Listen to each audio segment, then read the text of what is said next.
All right, we're going to be talking about graphs of sine and cosine functions.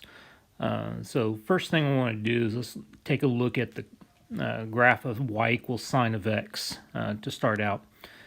Now, recall that when you have sine of theta, that is equal to y over 1, which is your y value. And so when you look at this particular graph right here, let's take a look at this triangle. If we have a triangle where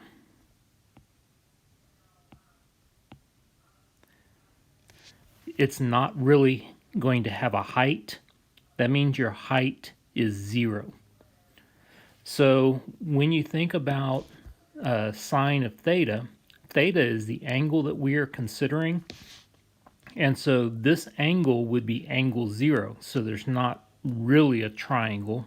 You can think of it as a triangle with a height of 0. But the sine of theta, which would be the sine of 0, is equal to the y value. Well, the y value here is going to be 0. And if you look at your coordinate 1, 0 on the unit circle, the y value is 0. All right, so that's going to give us, when theta is 0, let me change that to theta. When theta is 0, y is going to be 0. All right, so now let's think about moving this triangle around. All right, so as I move this around, remember that your sine is going to be this y value. And so this y value has now increased from 0 to a half. So if I'm plotting points, I can think of going from 0, 0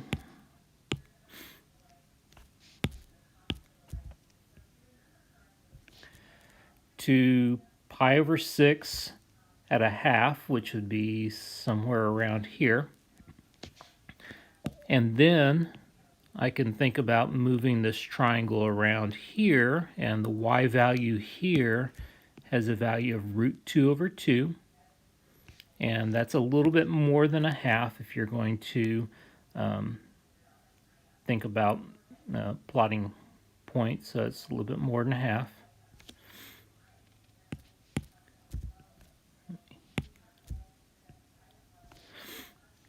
And then if we move this triangle around to here, then the y value here is this length, and that's root 3 over 2. All right, so that's going to be even a little bit more. And then lastly, if we move this triangle over to here, your x value is 0, but the height of your triangle is now the y value here, which is 1. And so at pi over 2, you're going to have a y value of 1. That is actually the largest y value that you will have on this graph, because as this triangle moves around this way, what's happening to your y values? Well, the y value is the side of this triangle, and this triangle is getting shorter once again as you move around the circle here. And so when you have a y value of 1 up here, that is going to be the largest y value on this entire unit circle. All right, so that's going to give us, when pi over 2, we're going to have 1. Now, most of the time, what we're going to be doing is not plotting all of these points. I'm doing this just on this particular situation right here. What we're going to be doing is plotting 5 points. We'll plot the initial point here, a maximum. We'll put a point here, over here, and over here. These points are going to come at 0, pi over 2, pi, 3 pi over 2, and 2 pi. And that's going to be located here, here, here, here, and here. These are going to be the critical points that we're going to be using for our graph. All right, so now let's look at when x is, or when theta is pi. Well, sine of pi is equal to the y value at pi. Well, pi is over here. The y value is 0. So that's going to give us a y value of 0 right here. When we have 3 pi over 2 is this angle, the y value here is -1. That actually is going to be the smallest or minimum value for this particular graph. All right, and then we're going to come back around to 2 pi, which the y value here is 0. All right, so those are the points we're going to be plotting. We already plotted 0. We already plotted at pi over 2. And when theta is pi, you get a y value of 0. 3 pi over 2, you are at -1. And then 2 pi, you are back at 0 once again. And so your graph is going to follow this curve like that. That is what your curve is going to look like for y equals sine of theta, or y equals sine of x. Same difference. Now, one of the things you need to understand about this particular graph is that what I have graphed is only one time around the circle. Remember that you can go multiple times around the circle, which means that graph is just going to continue to repeat itself over and over and over again. And we can also not only rotate this way, which is a positive direction, we can also rotate this way, which is a negative direction. So that means we would also get a graph going like that. This kind of graph is called a periodic graph. It is called a periodic graph because you have this one section right here that is going to be repeating itself over and over and over again. That one section that repeats itself over and over again is called one cycle of your graph. All right, so now if you think about your domain and range for this, your domain is going to go to -infinity to the left and +infinity to the right. So that is our domain. Nothing is going to change that. If you have a sine graph, it will go from -infinity to infinity, period. Now the range, well, our graph falls between -1 and +1. Those things can change depending upon the transformations involved.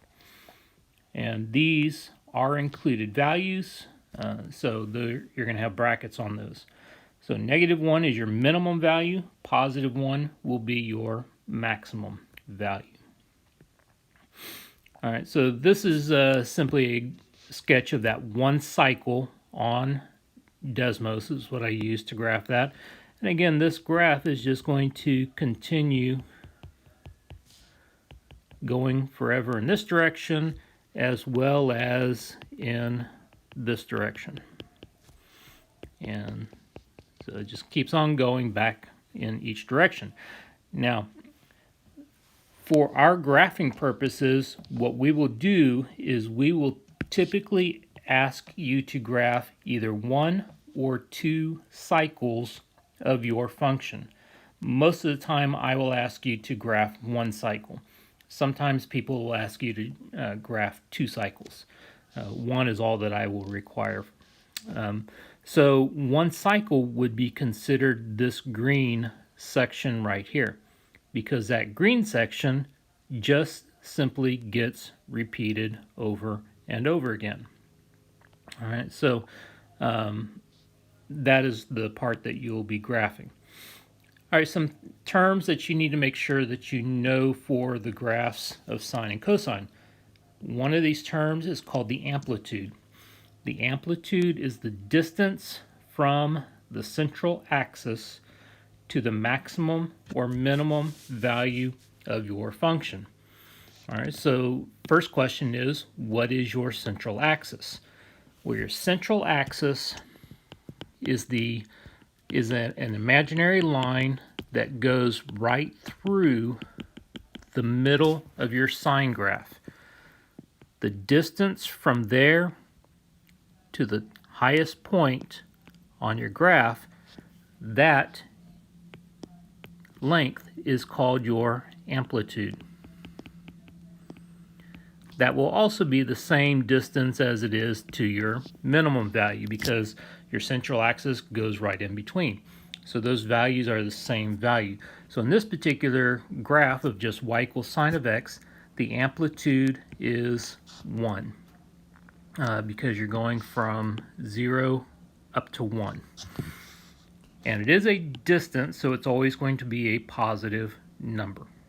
All right, so now the next thing is the cycle. Your cycle, I've already mentioned, is the section of graph that repeats itself.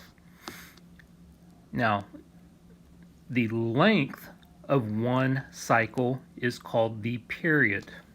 All right, so if we think about this one cycle right here, the length of it goes between 0 and 2 pi.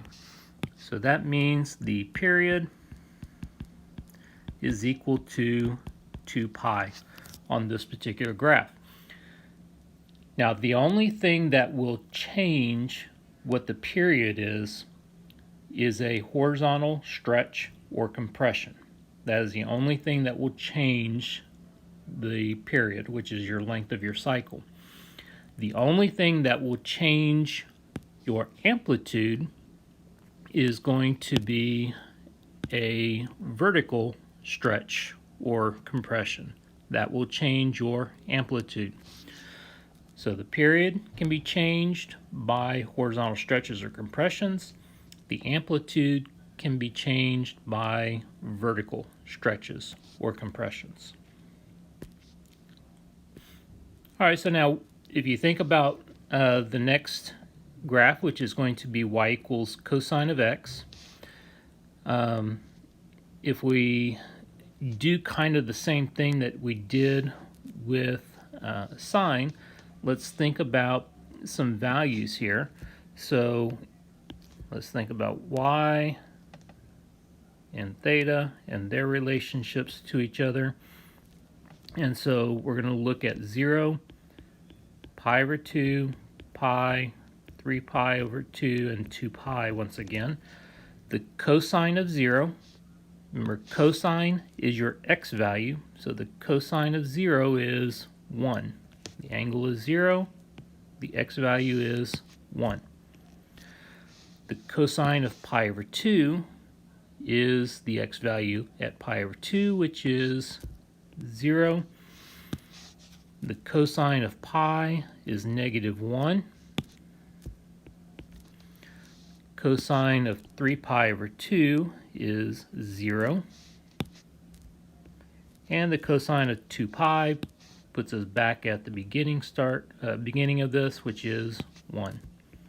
So if I plot these points, it's going to give me 0, 1. And this is going to be pi over 2 here. Pi, 3 pi over 2, and 2 pi. So pi over 2 is 0. Pi is at -1. 3 pi over 2 is at 0. And 2 pi is at 1. Now you may look at these 5 points and think, oh, this is a V-shape, kind of like an absolute value. Remember, this is a curve. It is just like your sine curve, except it's basically just shifted over.